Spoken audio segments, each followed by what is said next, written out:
these are the moves that we did in our little hoop sesh today. So if you were intending to come and you missed it for whatever reason, you can have a little recap with me now. And then if you do have any questions, you can just message me, send me a video if you're doing something. You can send it whether you've got questions or not, because I just like to see you hula hooping.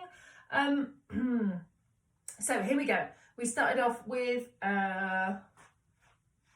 sparkle. Is that a sparkle? A sparkle. Yes.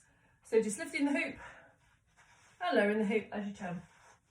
And then we did our little exercise to get the 4 points of the smear. And then we smeared.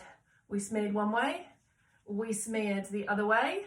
We smeared in a circle both ways. And then we added a little fold to our smear. So the smear went round one way.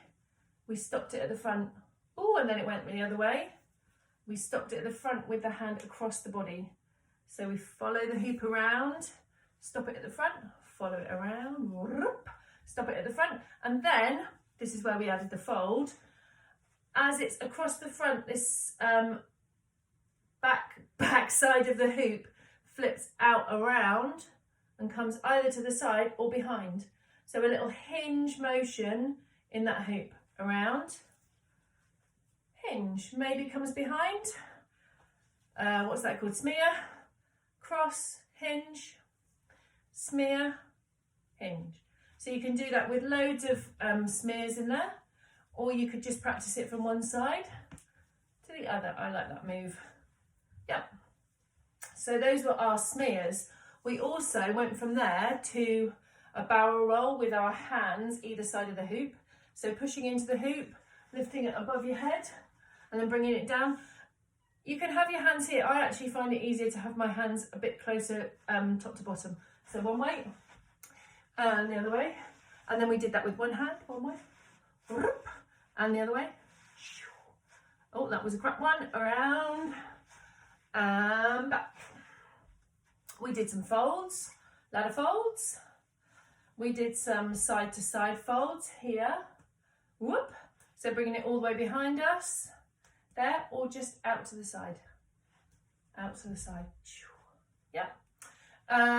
We also, from here, we pushed it down into a linear isolation and then back up. So one hand is pushing the hoop, the other hand is ghosting the hoop, so just stroking the hoop. We went up and down. We went diagonally. Whoop. And we also went horizontally.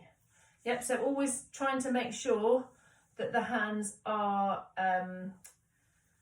opposite to each other on the hoop. There. There. And then from here, we did, see how they all link together? Yep. We did little crisscrosses. Down, folding up 2 hands, folding to the side. And you can play around using those 4 edges or 4 sides of your circle, if that's even a thing. 4 points in your circle to fold and fold and fold and fold and fold, and you can fold forever. Get stuck in a folding vortex. Yes, okay. We also did a 2-handed isolation. So one hand, thumb leads to the top. Switch, fingers together, push it down. Switch, thumbs together, push it up. Switch, push it down. So we're trying to make sure that the hoop stays in the same point in the sky. So if your hoop's moving up and down, then you're probably not moving your hands enough. So trace the edge of the circle, push down through the circle. So when you're doing these, either film yourself on a back to front film, or look in a window or look in a mirror when you're doing it, so you can see. And if your hoop's going wonky, move your arms more. Last one that we did was a one-handed isolation. So releasing it at 2 o'clock or 10 o'clock, letting it roll over your hand, taking hold of it, and then pushing it back down. That point of the isolation is the bit that most people struggle with to start with. So up, let it go, take hold, and then trace that edge of the hoop back down. Up, let it go, take hold, trace it back down. Yep, and then you can smooth it out.